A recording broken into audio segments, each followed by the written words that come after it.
In this video, we're gonna get your protein right so we can speed up your fat loss even if you're going through perimenopause. So let's paint the picture. You're over 40, your body is changing even if your habits haven't. Suddenly, the old diets are not working anymore, the belly fat feels more stubborn than ever, even though you're eating healthy, the scales won't budge. So today I'm gonna explain why protein is your secret weapon and why it matters now more than it did in your 20s or 30s. So we're gonna dive into the role of protein in fat loss, hormones, and muscle retention, the real reason that cravings spike during menopause, and how to structure your day so you're not always trying to catch up on your protein targets. All right, so let's start here. Perimenopause comes before menopause. Now this is a transitional phase where things like your estrogen and your progesterone, they all fluctuate. And what happens is it creates a big impact on your body, where you store body fat, your energy, and even your mood. Now we've all heard of estrogen before, but what does it actually do? Now, estrogen helps regulate your insulin sensitivity, helps with your muscle tone, even with your appetite. Now, the thing with estrogen, as it goes down through perimenopause, your body might do a couple of different things. It's easier to store fat through the midsection. You lose lean muscle tissue, so that's your muscle, which means that you have a slower metabolism, and you can even struggle to regulate your hunger hormones, and that's where you get more cravings. Now, here's the kicker.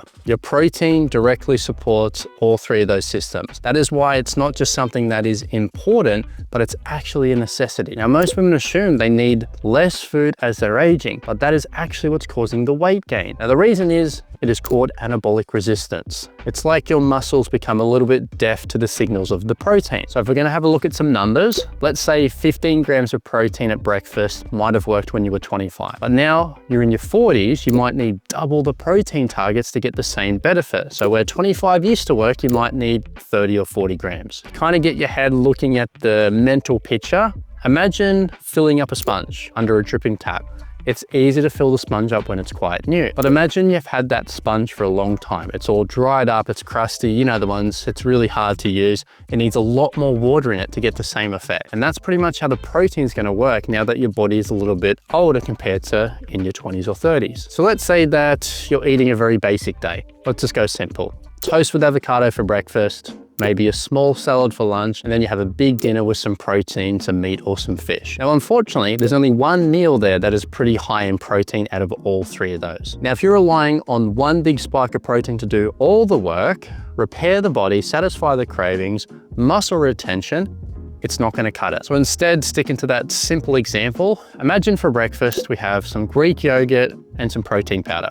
There might be 35 grams of protein there. For lunch, a chicken breast wrap, another 30 grams of protein. And for dinner, something simple like salmon and quinoa or rice, another 35 grams. And if you wanted to have a snack throughout the day, we'd have a protein bar, another 20 grams. Now, something like that, even a very basic example, is going to give you consistent protein throughout the day. Now you might be thinking, well, that's a lot of food and a lot of protein. I'm not trying to get super jacked and have all this muscle. Do I still need to have this much protein? The short answer is yes. Though you're not trying to become a pro bodybuilder, we want to age and not have the body fall apart. Now, protein doesn't just support going to the gym and building muscle. Even if you never pick up a dumbbell, it's going to help out with your tissue repair, even from general wear and tear, walking, just light activities. Protein helps out with the enzyme and the hormone production, which usually decline during perimenopause. Protein is big for your immunity. It helps create antibodies that fight away illness. Very important. And things that get overlooked,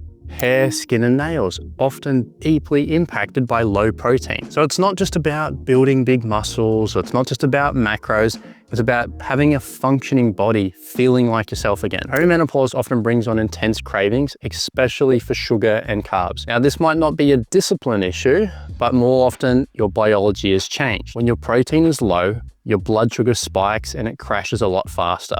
And that means your appetite hormones swing out of balance. So if you feel like you're always hungry, even after eating, protein does the opposite. Protein's gonna slow your digestion, it's gonna increase the satiation, so you're feeling full, and it's gonna stabilize blood sugars. In short, you're gonna crave less junk food because you're actually giving the body what it needed during the day. So if you've been suffering for a lot of sugar cravings, stress eating, emotional eating, even binge eating in the evenings, a lot of the time, it's contributed to the lack of protein throughout the day. Now, if you're a super busy woman, looking after kids and family and working, you might fall into this trap. You go all day, a million miles an hour, you get home, you haven't hit many of your protein targets, and now you're behind trying to cram it all in at dinner time. Now, the problem here isn't that your body can't absorb a ton of protein in one go.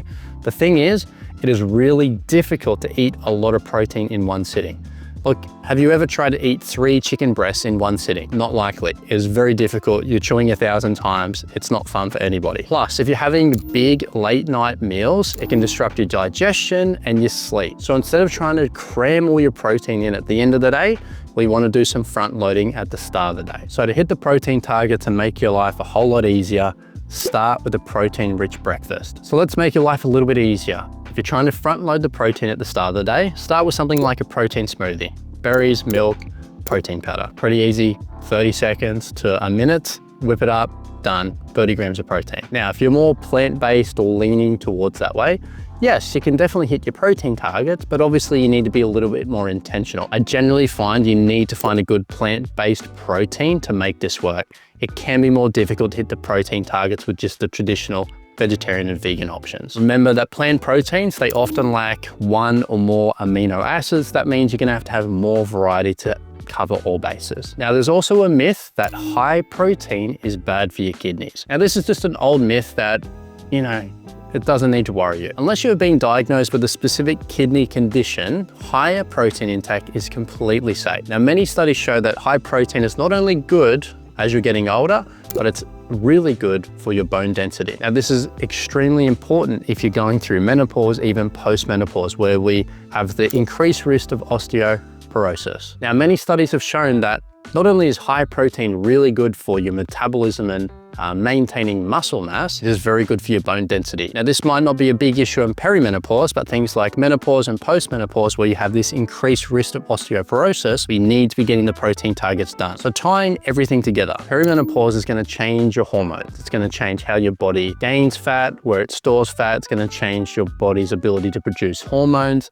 lean muscle tissue, even your bone density. Protein is going to be one of the core pillars that's going to help out with the success if you're trying to lose weight, keep your cravings down, and not go insane while trying to lose this weight. We have spoken to thousands and thousands of women over the years, and I can tell you right now, of the women that want to lose weight, 96% of them were well under their protein targets, and that was why their weight loss was stalling. So if you're over 40 and you're feeling like your body is working against you, protein is the first lever to pull. Now, it's not a magic pill, but it's often the missing link. And when you get this one right, everything's gonna come a whole lot easier. There's gonna be less snacking, better sleep, better thinking, get rid of that brain fog, and yes, working towards a flatter belly. Even though you might not be hitting your targets now and you've been finding it difficult to do it, a little preparation is gonna go a long way. Getting a couple of simple, easy proteins that you like to cook, it's easy to prepare, is gonna help you get rid of this belly fat a whole lot quicker. So as always, subscribe if you like this kind of content, and I will see you in the next video.